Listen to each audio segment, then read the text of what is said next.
Hello and welcome back. My name is Joe Cass. I'm a senior director here at S&P Global Ratings, and I'm the host and creator of the Fi15 podcast.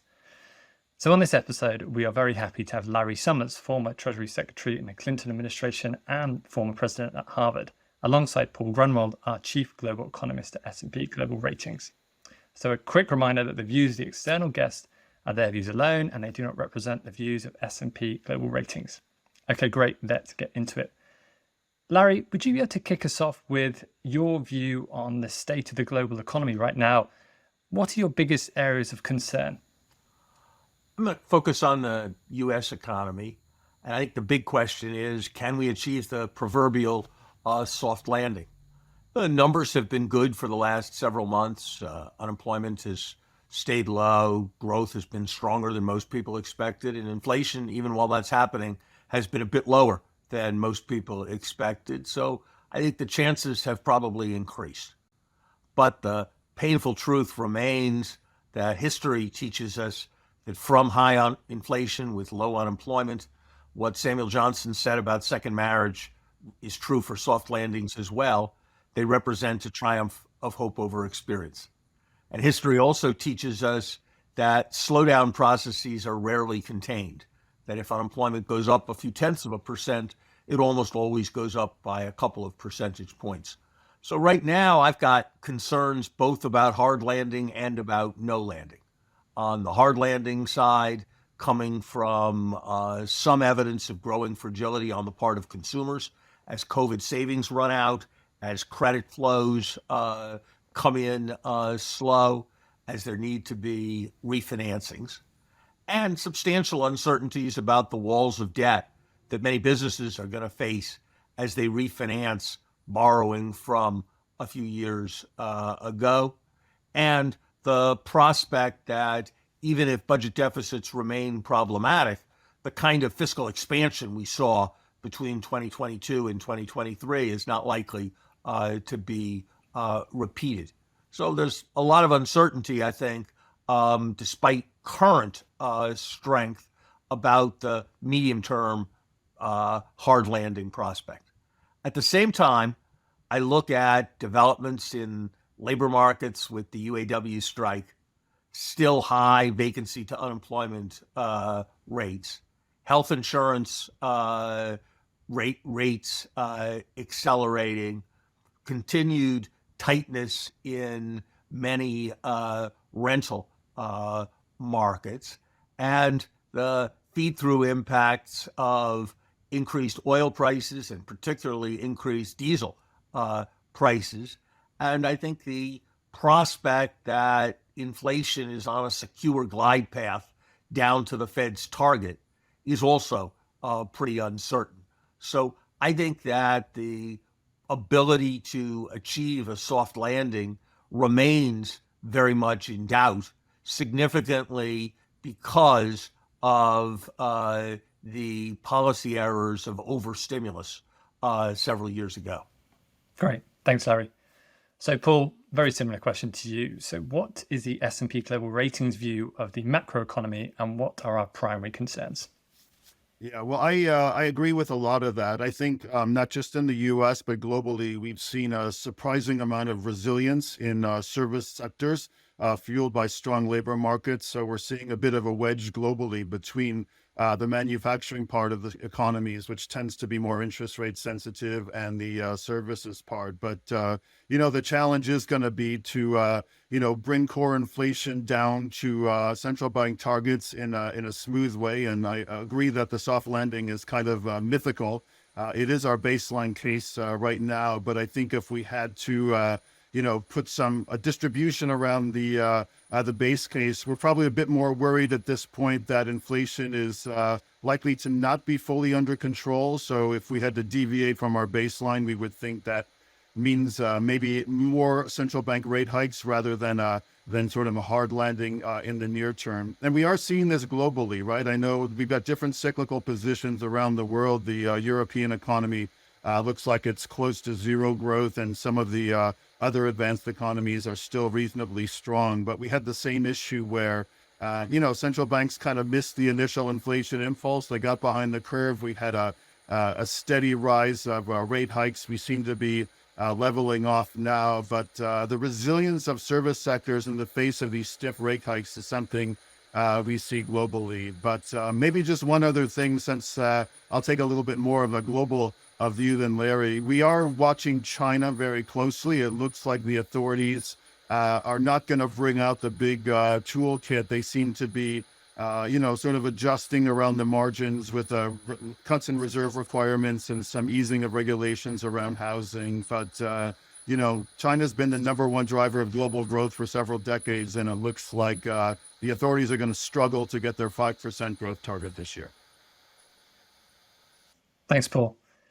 And Paul, most, if not all, economists around the world, they use this word transitory when describing this high inflation in recent couple of years, yet it has proved to be fairly persistent. So why was the consensus view transitory for so long?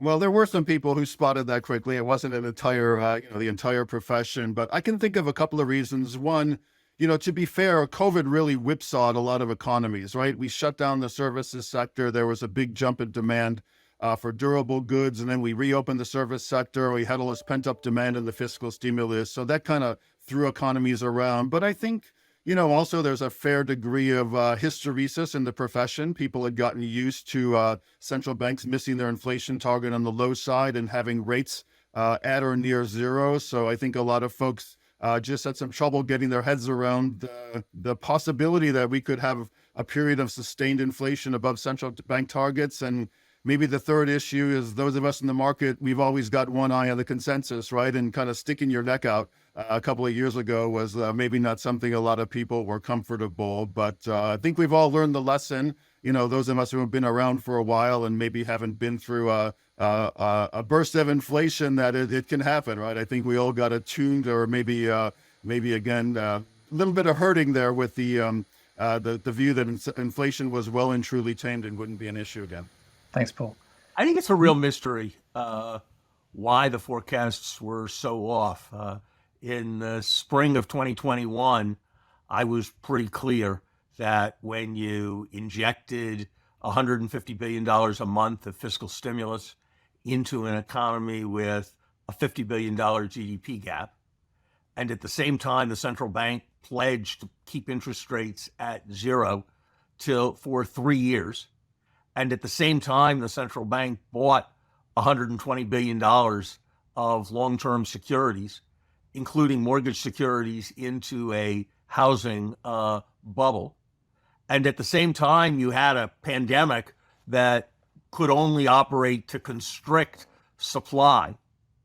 It seemed to me very clear that the overwhelming likelihood was that you'd have the kind of experience we had in the late 1960s when we tried to have guns and butter, only on a much larger scale. And I think that it is always a mistake in economics to be overly guided by continuity with the recent past. And basically, since we hadn't had major inflation in 40 years, almost everybody who was commenting hadn't seen a major inflation, and therefore they kind of wrote off the possibility.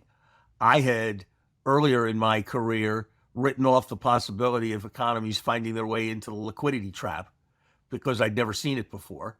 But having made that mistake once, I knew enough not to make that mistake again. I do think this is a bit of a black mark for economics and finance as fields, that the prevailing judgments were so wrong. And at the same time, I think the people who, and there are many, who are looking to make political criticisms that somehow policy was politicized are probably wrong, because as wrong as what the Fed was saying it was tracking a consensus of apolitical people in the markets. So I think it's better to think of this as an analytical than a political failure. Great. Larry, on the topic of inflation, what do you think the future could hold, and how do you think central banks will manage taming this inflation to their own preconceived targets? Look, I think that no central banker wants to be remembered as Arthur Burns or G. William Miller. And so I think there will be a strong tendency, as long as there is responsible political leadership, to have independent central banks that keep inflation at relatively low rates. But I suspect we're headed into a world where it's going to be harder than it has been before. Great. And Larry, just to change tack a bit here, to what extent are you currently incorporating environmental sustainability into your economic thoughts and your work? Look, I think that anyone concerned with economic policy has to be concerned with the climate change issue because it's so profound for humanity over the medium and long term. And the design of policies that can contain climate change is a crucial preoccupation for me. I'm engaged in an expert group advising the G20 on how the World Bank and the other multilateral development banks and the international financial institutions can do more to address climate change. I don't think environmental issues loom terribly large for short-term conjunctural forecasting of the kind we've been talking about so far. They matter, but they are probably not as consequential as what happens to basic oil and natural gas prices. Great. So, Paul, we've been talking macro here, and as an economist, you're working very closely with the senior ratings credit research team. How does your kind of macro view feed into our credit view? Yeah, well, first of all, we do a regular forecasting exercise, but unlike the IMF where I used to work, it's not just top down; it's also bottom up. So my small team supports about 1,700 credit analysts, and they're working on sovereign credits and banks and corporates. So they need a macro view to do their committee work. So what we do on the forecast is obviously put out a rigorous macro view with a narrative, but that finds its way into the committees of all the rating analysts and the sorts of things they're focusing on now. We've got, higher for longer interest rates. So we're thinking about firms that have been surviving for many years on what we could call abnormally low interest rates. And are they going to be able to deal with an interest rate structure that's higher? Larry mentioned it earlier, but we've got maturity walls coming up. So, we keep track of how much firms need to refinance and when those obligations are coming due. So we've got a wall that's starting in late 2024. As we keep pushing our forecasts forward and keep pushing the slowdown forward, if we go into that wall with higher rates, that's going to matter as well. That wasn't an issue a year ago when we started thinking about a slowdown. And then just, if we're in a higher rate world, if we look across all the sectors that we cover, we've got certain sectors that are more sensitive to interest rates, such as commercial real estate and maybe consumer durables, and less sensitive sectors. So when rates were at or near zero, we didn't really have any of these issues. But now that we're getting into possibly a different world, we've got to think about how the macro and the credit come together. So those are some of the key things we're looking at in our quarterly forecasting rounds. Great stuff. Thanks, Paul. So, Larry, at 28 years old, you became one of the youngest tenured professors in Harvard history. But soon thereafter, you were diagnosed with Hodgkin's lymphoma cancer. How did this diagnosis and ultimately successful treatment of cancer change your view on economics and also your broader worldview? I suppose ever afterwards, I've been a bit of a man in a hurry, because I was reminded by that experience that none of us know how long we have to try to make whatever dent in the universe that we're going to make. I hope the experience of my extreme vulnerability during that period and all the support that I received made me a more compassionate and caring person, both in the ways that I related to family and friends, and also the ways in which I related to public policy issues. One of the sub-themes in my career has always been work on global health issues. I was privileged to initiate the World Bank's report on global health in 1993, which sold 100,000 copies, but only one reader, in some sense, mattered more than all the others. He was Bill Gates, and it was that report that got him interested in the topic of global health, where he's been able to make such a spectacular difference. And I guess the last impact it's had is it leads me, whenever I hear about a friend or a friend of a friend or an acquaintance who has been diagnosed with cancer, to make a call in which I say, when I was diagnosed 40 years ago, I couldn't go for more than 5 minutes without thinking about cancer. But as you can, I hope, see, it has hardly defined my life. And over time, you will go first for 10 minutes, and then for an hour, and then for a day, and then for a week without thinking about cancer. And it need not define yours as well. Fantastic. Thanks for sharing that, Larry.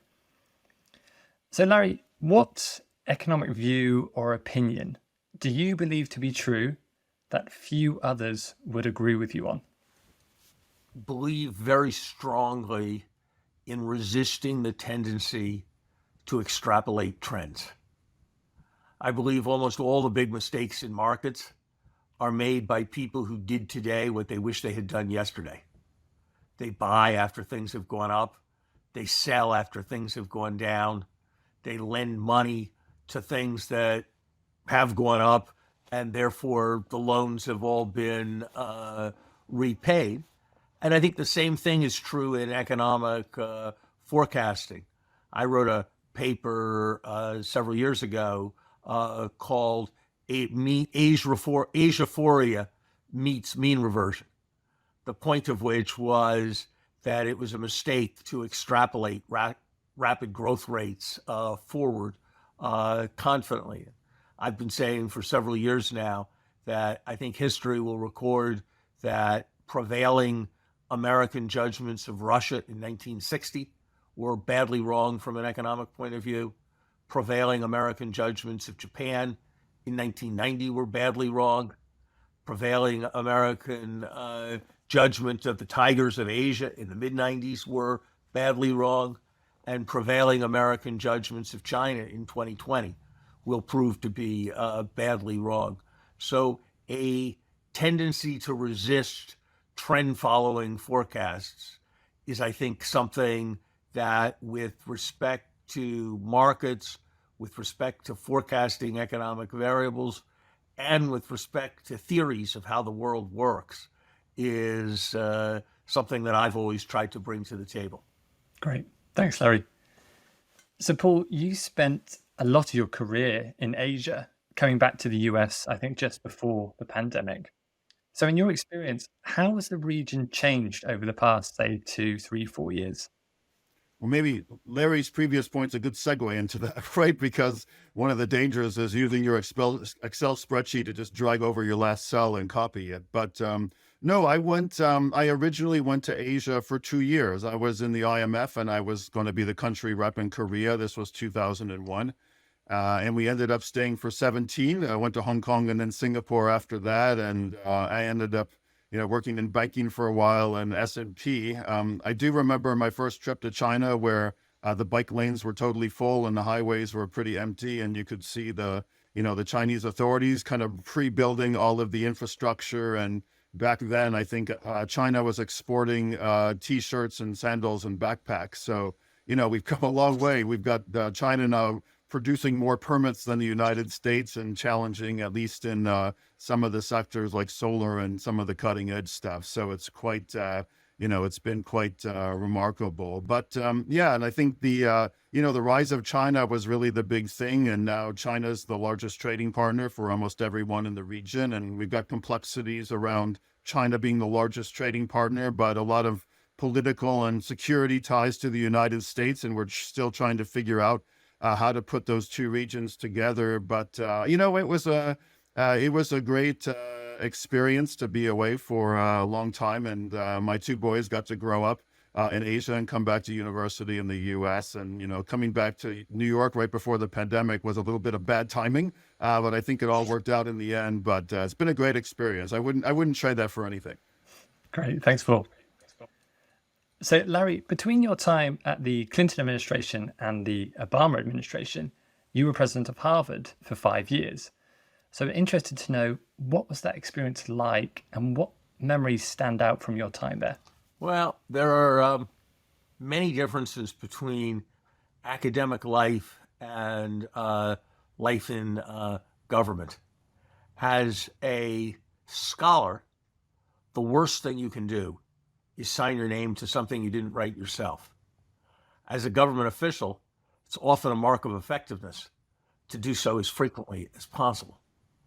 As a scholar, when you work on a problem and you can't find a good answer, what you do is you work on a different problem. You don't have that luxury as a government official. I had supposed when I was in Washington that Washington was so political. There were always people playing politics and trying to take you down. I thought things were very different in the university. Having been president of a university for 5 years, I no longer feel that way. The university was a very political place. But ultimately, what was really most satisfying to me about having the chance to lead a university like Harvard was that universities are places that are able to take such a long view. When we were able to eliminate student contributions for any family with an income below $60,000 and then have others compete with us by emulating that, we were doing something about opportunity that was going to affect the country going forward decades as those students' careers played out. When we were able to launch a stem cell institute at a time when the government wasn't willing to support embryonic stem cell research, we were changing the path of science and indeed changing the path of humanity. So I found the fundamental long-run aspects of what universities do to be the most exciting part of being a university president. And I'm someone who why I got a PhD in the first place. It's why I embarked on a scholarly career. I'm someone who believes very powerfully in the power of better ideas, not immediately, not overnight, not always, but I do believe that ultimately the power of ideas trumps the idea of power.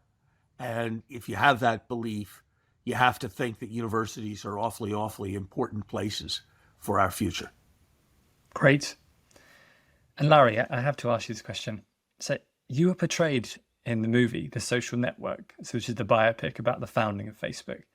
And there's a scene where the Winklevoss twins come to your office as president of Harvard, saying that Mark Zuckerberg essentially stole their idea. I'm so interested to know, was that scene true to what really happened? And what was your general opinion of the meeting and of the movie as well? I liked the movie. I thought that recognizing that it was a movie and things were caricatured, it did capture my recollection of that meeting with the Winklevosses, who came into my office in a very, very aggressive way with what seemed to me to be a quite implausible demand that the university get involved in their commercial dispute with a fellow student. And the movie portrays me as being rather dismissive of their demand, in part because of the way in which it was framed as a demand. And I think that's a fair characterization. Great. So, Paul, as an economist, part of your responsibility is to map out these kind of different scenarios and suggest one as more likely than the others. What's the most challenging aspect of this process when presenting a vision of the future to, high-level investors or C-suite company executives? Yeah, well, it's really about translating your forecast into a narrative, right? So I would say 90+% of the people I interact with in the market have had little or no training in economic forecasting. So I need to be able to tell them stories, right? I could be the best, most accurate forecaster in the marketplace. And if I can't convey that idea to our, to our investors or our issuers who are, paying our bills in a way, or just the C-suite of S&P Global, then I'm not going to be effective in doing my job. And that's difficult, right? It's like practicing the elevator speech when you're going to job interview. You've got 60 seconds or maybe 90 seconds at the beginning to convince someone that you've got something to say and you've thought about it rigorously and how it can map into their universe. So we spent a lot of time on narratives, and I think the trick here is to make sure that again, for these 1700 rating analysts who are my internal stakeholders at S&P Global, they kind of get the forecast, but they can understand it on a narrative way that will have an impact on the work that they do, whether they're a rating analyst or working somewhere else in the company. And that's a skill for everyone. The young folks on my team come in, they're all technical hotshots, but it's something you have to learn as you go through your career and move on from being a pure technical contributor to be someone who's got a face and a voice in the market. So it's something we all have to learn, but I think it's really important in the end to be able to tell stories. You've got a rigorous analytical foundation underneath what you're saying, but to tell a story in kind of a compelling way that's going to be useful to the listener. Thanks, Paul. And Larry, you've hosted meetings with U.S. presidents countless times over the years. What communication techniques do you adopt to try and focus their mind and convince them on what you believe to be maybe the focal point of an argument or an issue? You try to bring up something that is arresting. A story is usually worth 5 data points. An anecdote is usually worth 3 charts. So I think you try to make a point in a vivid way that will cause it to be remembered. And I think the most important lesson in communicating to busy, powerful people is not to try to communicate too much. Try to communicate only what they actually need to know. When I have had the opportunity to send many memoranda to presidents or edit memoranda that have been drafted by others, and my staff had a phrase that they heard me say all the time: too much damn liberal arts. The president doesn't really need to know the history of how the banking regulatory system was designed to get a recommendation as to who he should appoint as the controller of the currency. And so try to always focus on what is most important. In general, it's key to communication to understand the perspective of the other person and to adapt what you are communicating to their concerns rather than simply saying your concerns more loudly. And in general, I was struck that of the people who came to see me when I was in government, the people who were most effective asked me what I was worried about and then adapted their pitch to whatever concerns I had.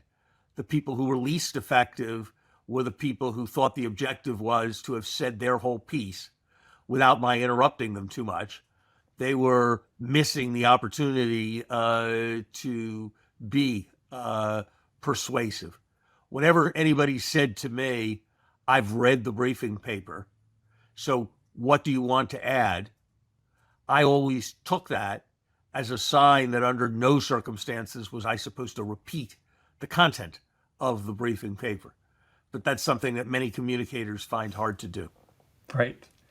And Paul and Larry, just briefly, I wanted to talk to you about social media. So Paul, firstly for you on LinkedIn, I know you've got this LinkedIn newsletter.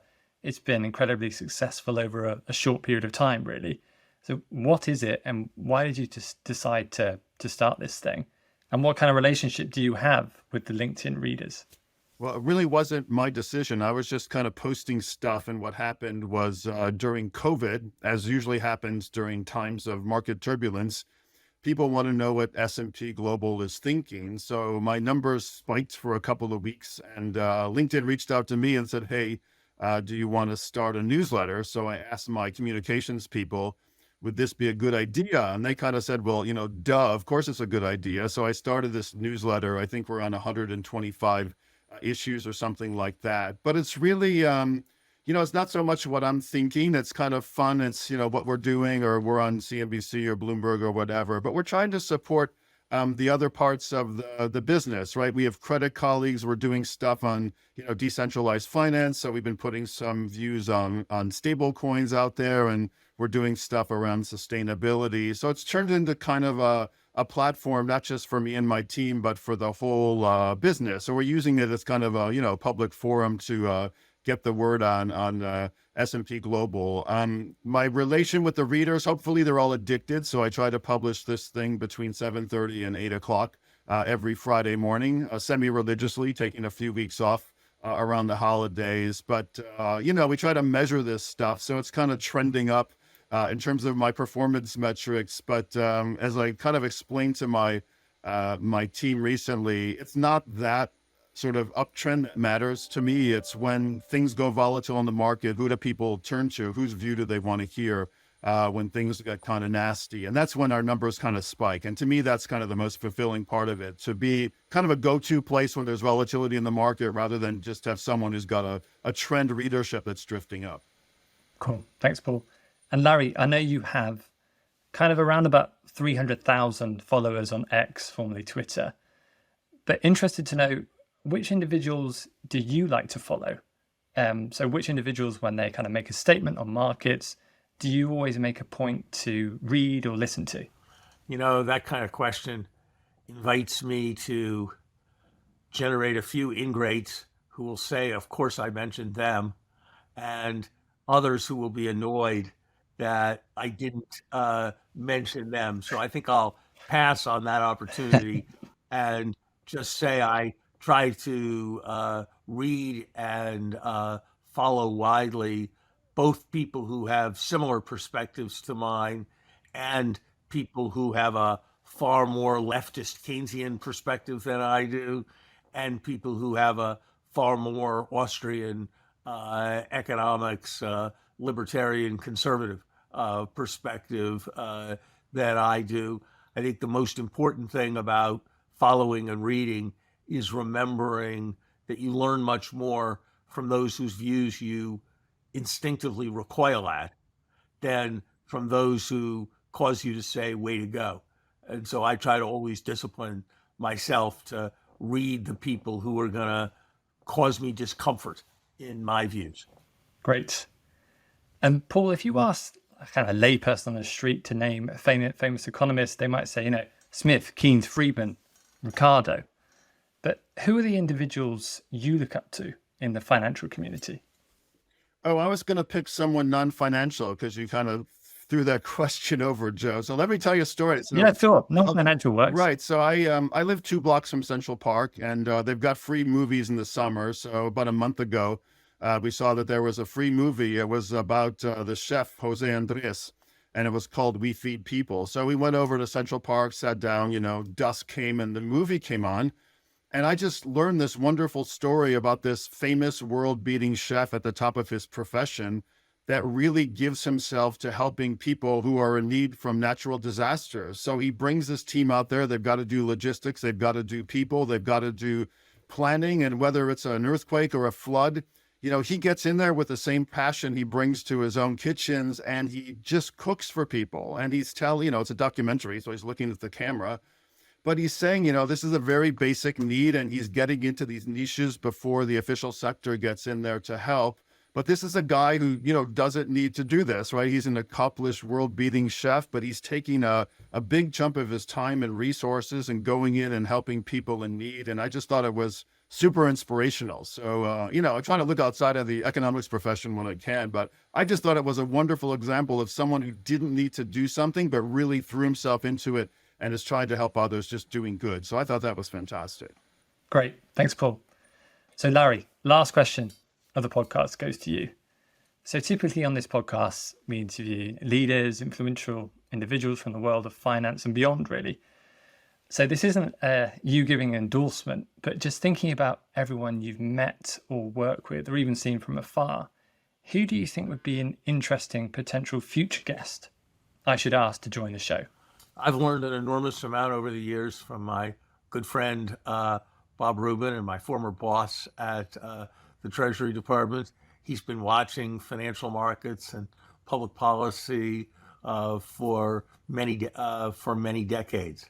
Of a quite different kind, I think one of the best economics books written over the last several years was by my student, Brad DeLong, entitled Slouching Towards Utopia, that gives a really quite different perspective on how there was a once in human history sea change towards a growth reality sometime during the 19th century. And I think he would be a very interesting guest for you as well. Great. Paul, you were nodding. I'm assuming you've read that book too. I read Brad's book. I like the way he calls the year 1870 year one, and then he sort of takes it from there on all the innovation that happened in the late 19th century. But it was a fantastic way of looking at the world. Great. Fantastic. Well, thank you so much to Larry and Paul for your time today. For everyone watching, everyone listening, see you next time on Fixed Income in 15.